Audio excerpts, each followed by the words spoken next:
दरेकर बोलतायत, थेट तिकडे जातोय. करण्याच्या माध्यमातून मध्यमवर्गीय रहिवाशांना दिलेला आहे.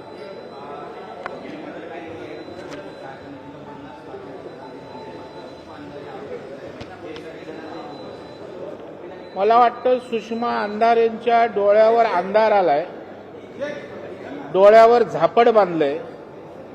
राजकारणासाठी खोटं बोलणं मी समजू शकतो, पण माहिती नाही घ्यायची, समजून नाही घ्यायची आणि उचलली जीभ लावली टाळ्याला, अशा प्रकारचं एक खोटं वक्तव्य त्यांनी केलंय.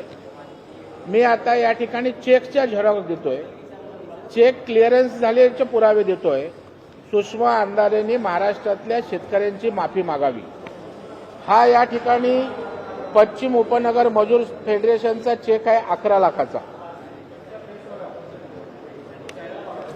हा आहे पूर्व फेडरेशन मजूर फेडरेशनचा चेक 11 लाखाचा.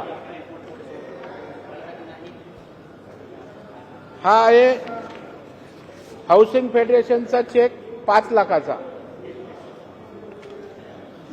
हा आहे शहर फेडरेशनचा चेक सहकारी संस्थेचा 11 लाखाचा. हा आहे महावीर कन्स्ट्रक्शन चेक 5 लाखाचा. आणि हा आहे अखिलेश चौबे यांचा 1 लाखाचा. आणि रायगड प्रतिष्ठानचा चेक मी या ठिकाणी आणला नाही. आणि अशा प्रकारे 55 लाख रुपयाचे चेक माननीय मुख्यमंत्र्यांच्या हातामध्ये दिलेले आहेत.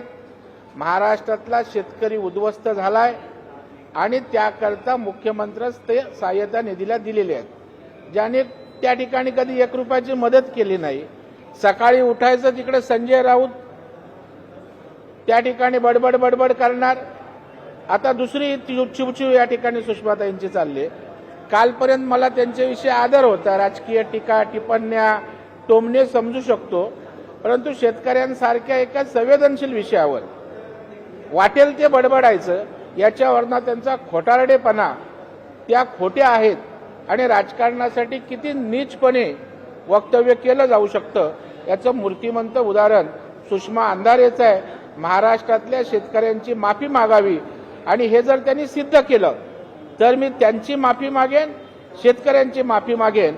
आता तुमच्या कुठल्याही विधानावर राज्यातली जनता कधीच विश्वास ठेवणार नाही, कारण अशा एका नाजूक प्रसंगी संवेदनशील प्रसंगी पण आपण राजकारण करताय, आपला पक्ष राजकारण करतोय, हे महाराष्ट्राला आवडत नाही.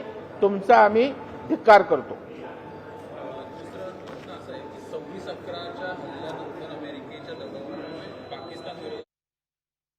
तर सुषमा अंधारे यांनी दरेकर यांच्यावर काही गंभीर आरोप केलेले होते. त्यांच्या आरोपांना आता दरेकरांनी उत्तर दिलंय. कालपर्यंत अंधारेंच्या संदर्भात आदर होता, मात्र आता ते चुकीची विधानं करतायत असं दरेकर यांनी म्हटलेलं आहे.